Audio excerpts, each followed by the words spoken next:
What's up? What's up? What's up? I'm Pastor D. Welcome to Love Under the Influence podcast. Today we'll be talking about parent trauma. What's up? What's up? It's your girl, Pastor Tate. Let's dive into this. Listen, I'm gonna tell y'all my story and how I grew up. Okay, my mom left me when I was 15, and she moved back to her hometown of Savannah, Georgia.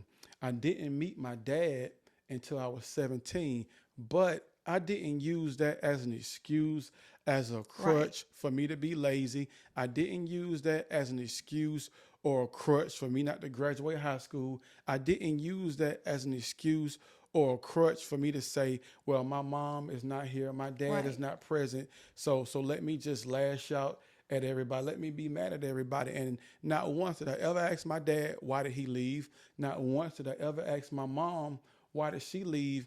I just figured it out. And one thing about it, Right. everybody have a sad story. Your story might not be my story. My story might not be your story, but we all have a sad story. Yes. But you can change the narrative. You can rewrite your story, but you got to be willing to be accountable. You Right. got to be willing to be responsible, and you can't make no excuses. And I didn't do that. I didn't make no excuses why everybody else parents at their football games are, everybody else parents coming to the PTA, why my mom had to live in Savannah, or why my dad had to be absent.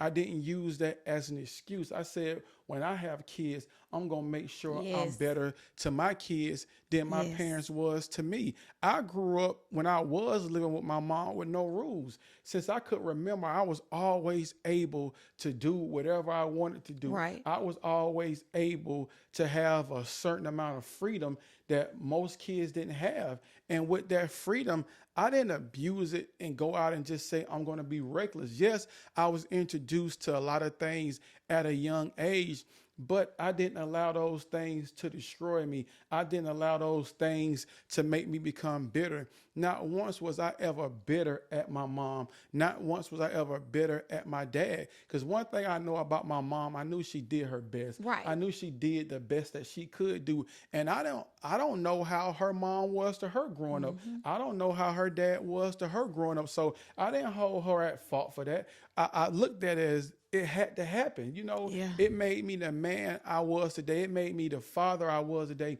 It made me the husband I was today. Now, I'm not excusing or saying it's okay for your parents to leave them. Oh That's yeah. not what I'm saying. But what I am saying is my mom leaving me, or I'm not meeting my dad till I was a certain age.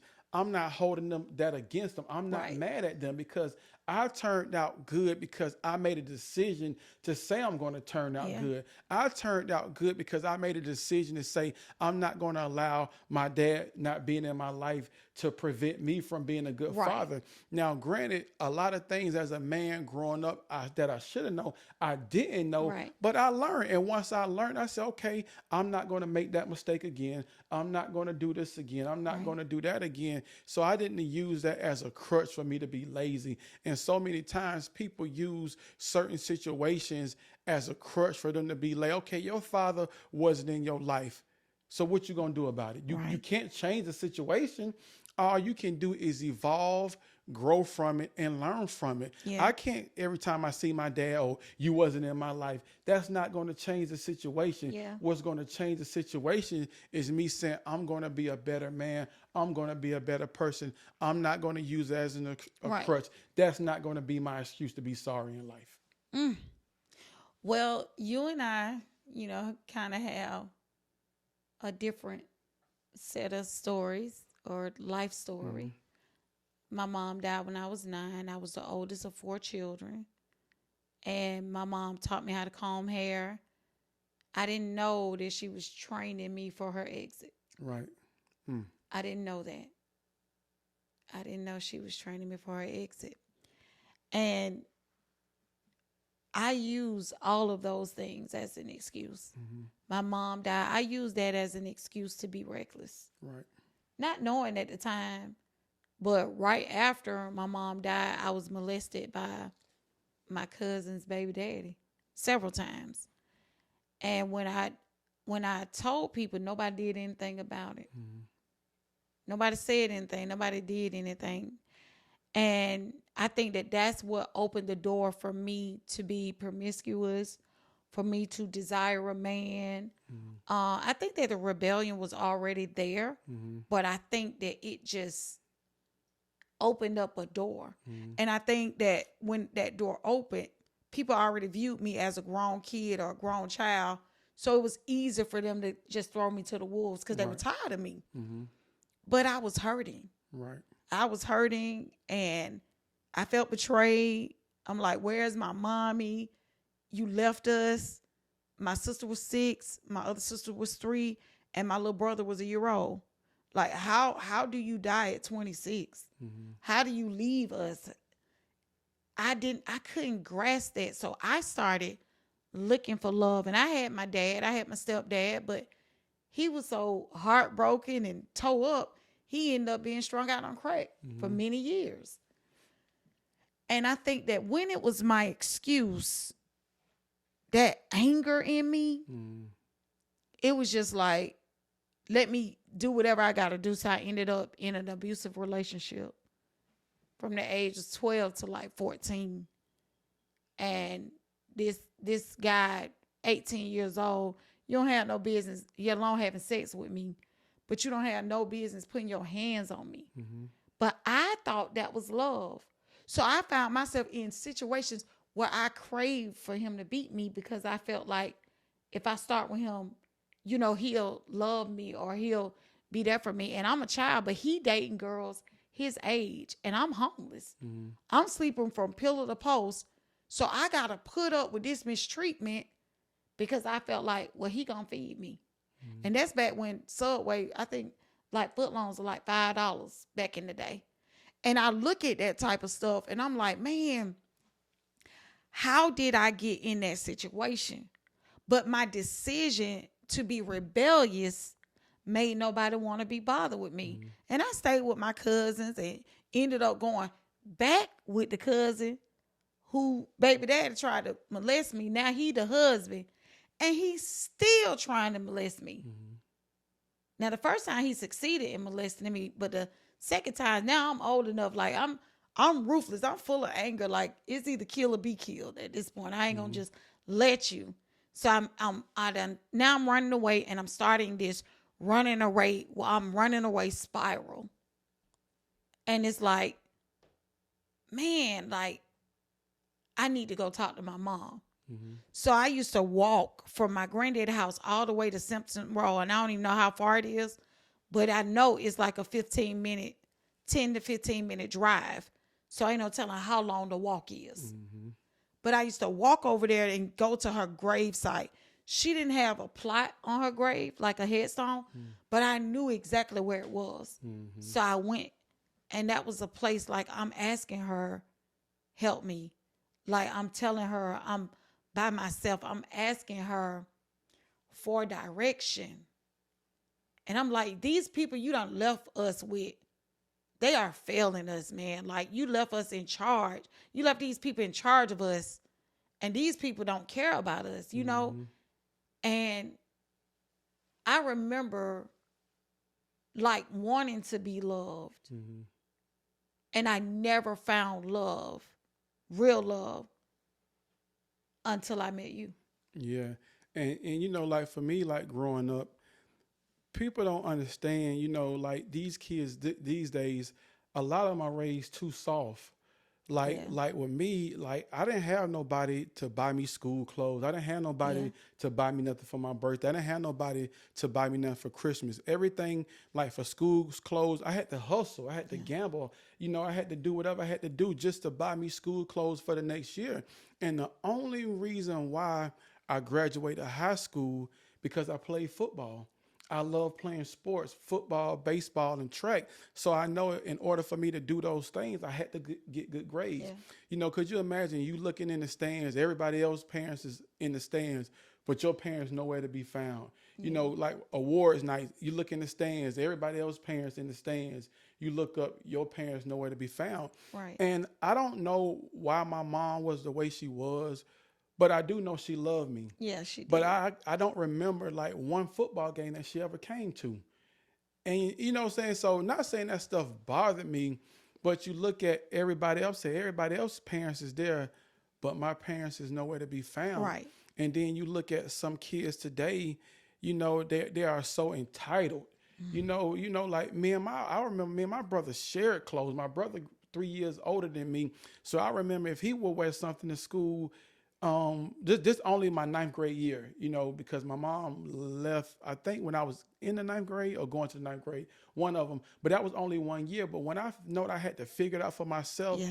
that never happened again. And I tell our kids, y'all don't know what it's like to They to don't. share clothes. Your brother wears something to school Friday and you wear it to school Monday or Tuesday, or going back to school with the same shoes, because we didn't grow up poor, but we grew up poor. Yeah. We didn't have much. Yeah. You know what I'm saying? Like our kids, everybody got their own room.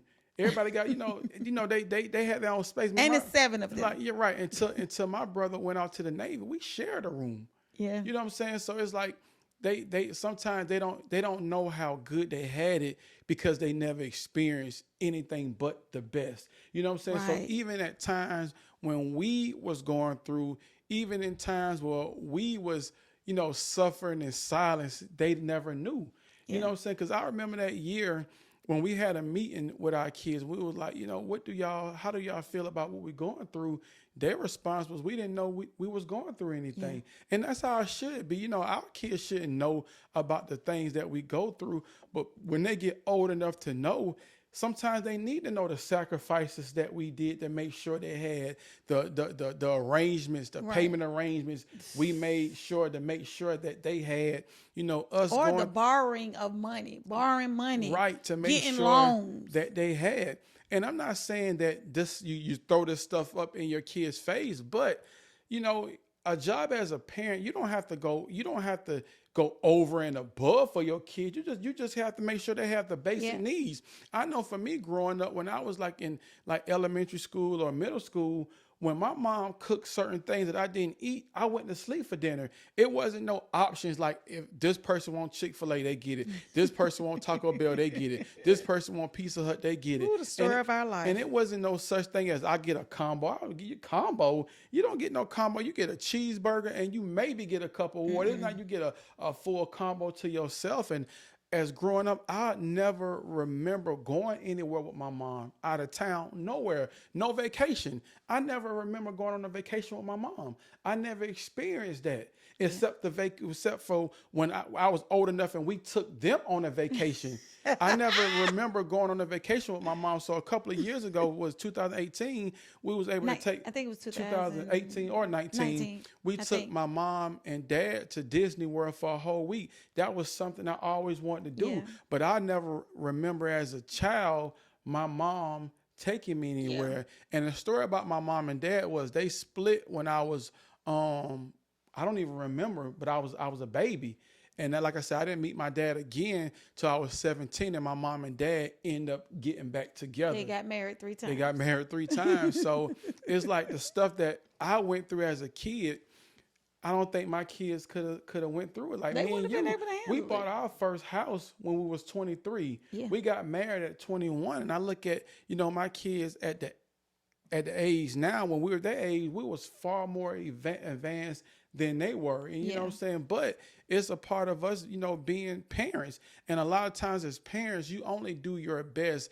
Early on, when our older two was younger, we were super overprotective because how we grew up. But as you grow as a parent, you learn, okay, this method wasn't good. Okay, we could do this method. Okay, we could be a little more lax in this area. But sometimes the older two, they don't understand that. Oh, well, they got it better than I think we it was had actually the older 4, and baby. You should, and you shouldn't be mad that your siblings had it better than you had it, but it's about growth. Yeah, it's no book on how to be a parent. There's no book on how to be a child. We all grow and we all evolve. So, okay, if I know I was hard on you in that area, it's only right when you got your younger siblings going to have it better than you. Yeah. One of the things that I believe that God used in our story is the back part of our story. Mm-hmm. How we changed the narrative. Right. How divorce was a foreign language in our household. we beat the odds, but because we beat the odds, it's Mm-mm. because It wasn't a foreign language. It was a common language. Something foreign is if it's foreign, is not the norm. okay, so it Yeah, was a it was common. a common. Yeah. Okay, it was common in our household, Mm-hmm. and um, it was just moments where I'm like, man, I done left the streets. At the time, we were broke. I'm like, who is Fickle? What I now know is FICA. I'm like, how is this happening? Mm-hmm. What in the world did we get saved for? Like, I'm going to God and I'm like, I'm trying to be everything you call me to be. Why does this hurt so bad? Mm-hmm. Why is this so uncomfortable? But then I had to learn that it was development Mm-hmm. and not punishment. And that's when I think that after we started going to church and we started going to World Changers, we started using the Word of God. I wrote the Confessions of a Praying Wife. Everything started rolling. Then boom, Derek get laid off. He's laid off for 5 years. Oh, Well, I didn't technically get laid off. I had the option to go, but oh yeah, God okay. told me not to go because He was like, "It's some things that He need to teach me in that season." And what He taught me in that season was, your job is a source, but He showed me that He was my only source. He taught me how to pray. He taught me how to only and solely depend on Him. Yeah. Because a lot of times when somebody making money, you making good money, your job becomes your source. And you think because you're making money or because you're in this position where you can provide, you can do all these things, then your money, your job becomes your God. You no longer depend on God because you say, okay, my bank account is good, my relationship is good, I'm in good health, so I don't really need to depend on God. Why do Right. I have to trust God? But when God shows you, look, all that could be taken away in the blink of an eye. You need to Mm-hmm. make sure that you have a personal relationship with me, that you depend on me, not only when things are going good, well, when things, I mean, not when things are bad, but when things are going good. Yeah. You need that's a part of the routine maintenance because like if our marriage, if we only do the routine maintenance when our marriage is bad, our marriage will always be on the side of the road. And Yeah. likewise, if you only do the routine maintenance in your marriage when you have a hiccup or when you have a bump in the road, your marriage is always going to stay in neutral or your marriage always going to stay in part. But when you do the routine maintenance consistently and constantly, your marriage will always be steadfast. It will always be consistent. It will always be going in the right direction. But you got to make sure that you be willing to have the uncomfortable conversation sometimes. Right. And that's why pa- parental trauma is so Mm-hmm. it's a thing and it's real, Right. especially coming from teen parents, Right. people that were teen parents, people that basically did whatever it took to make sure that their children didn't know And then struggle. talk about you discovering your pain that you only had 9 years with your mom. So how could you know what it was like to be a mom or how to be a mom if you only got 9 years experience with your mom? It's hard for somebody to be successful at something if they have a lack of exposure, or if it's a lack of involvement or a lack thereof of having the know-how to become somebody you didn't even get that much time to experience. Well, this year I went to Pastor Sarah Jakes came to Atlanta and she was at the Fox and I went to her conference and she had a psychiatrist there that was a powerful woman of God, and she told us to close our eyes and locate our pain. And that is when I realized that I had parent trauma, Mm-hmm. and not trauma from my mom leaving, but I had trauma from parenting a child that was hard to parent. Mm-hmm. Not at first, but a child that I resented having. Mm-hmm. And I had to confront that. And when I closed my eyes, I saw myself as a 9-year-old. And I pulled out my phone and I text you Mm-hmm. and I said this to you. how could I know how to be a mommy when I only had 9 years with mine? Mm-hmm. My mom was tough. My mom didn't play the radio. My mom was strict. So everything that I knew about a mommy, that's who I was. Right. Like to this day, I'm more lenient than I've ever been. Mm-hmm. And that's by God's grace. But I did not play with my kids. And the reason why I didn't play with them is because as a teen parent, I did not want them to repeat the cycle. Mm-hmm. But I also knew what I needed. Right. I rejected discipline. Mm-hmm. I was smart and I had so much potential. But guess what? I was lazy. And that laziness gave birth to procrastination. You have to be accountable for where you are in life. Whether you see it today or tomorrow, when you get up, you have an opportunity to fix it. Mm-hmm. So didn't want to break my kids, but I also wanted to make sure that they understood that it was rules and regulations. Right. Was I too strict? Yes. Was I too rough in the area of discipline? Sometimes I was. And anytime I was, of course you would step in because you have always been the nurturer because you've been a nurturer to me. Like I said, you were my safe place. You was a place where I could be who I needed to be, who I wanted to be. And I trusted you with my life. And I still do. And then one thing about it, what people have to understand, like when your kids get to a certain age, it's rules everywhere you go. If they go get a job and they tell them, look, if you want to be employed here, you got to make sure you tuck your shirt in and we want you to wear red shirts every day. Yeah. Well, I don't like the color red. Well, you're going to have to look for another job. So it's the same way. If you have rules in your house and your kids continuously break the rules, what do? Do you allow them to disrupt your house, or do you say, well, I'm not going to put my child out. I'm going to always love my child. Yes, you always love your child, but life is not like that. You know what I'm saying? So life is not going to always allow you to do what you want to do, Right. and the other person compromise. Life is not going to compromise because you want to go out and smoke weed. Life is not going to compromise because you don't like rules. Life is not going to compromise because you feel like you want to come in a house anytime you want. You can't go to your place of employment anytime you want. Right. There are rules. So we're not talking about kids when they're young. We're talking about adult kids. Yeah. When they get of age, you're not going to allow them, you shouldn't allow them to dictate the flow of your home. If your home has rules and they violate those rules, now they're going to have to go out and be on their own. Granted, you want your kids, like with us, we don't put our kids out when they turn 18. I tell my kids, you can live with me as long as you want to, but you have to respect the rules of the house. If you don't respect the rules of the house, you can go get your own place where you set the rules.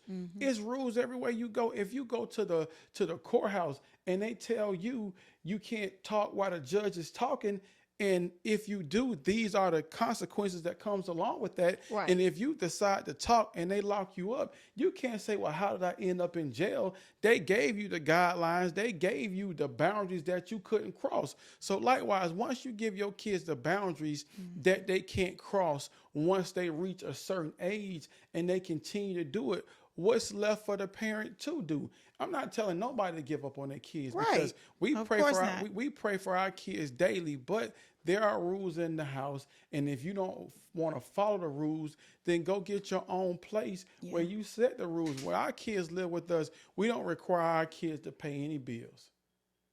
We just require them to do the chores, and we still take care of them. The chores that they are assigned to do around the house. We tell them to make sure you save your money. Make sure you have at least a 700 credit score. Keep your credit score good, so when you do go out on your own, you never have to come back. You never have to come back. And if you do have to come back, if you leave the right way, you'll be welcomed back with open arms. But when you start being disrespectful, then I have a problem with that. Yeah, there's nothing wrong with setting boundaries, and I want to talk to the parents that have teenagers that are upcoming, going into that 15, well, we'll say 13 and up, going into that thing. Remember, anything that you do not feed will eventually die. Right. You got to recognize when these spirits are trying to attach itself to your child Mm-hmm. at an early age. You got to set the boundary and set the standard. Right. Oh, you too strict. You this. I remember a long time ago, Jordan had asked me, could she go to this party?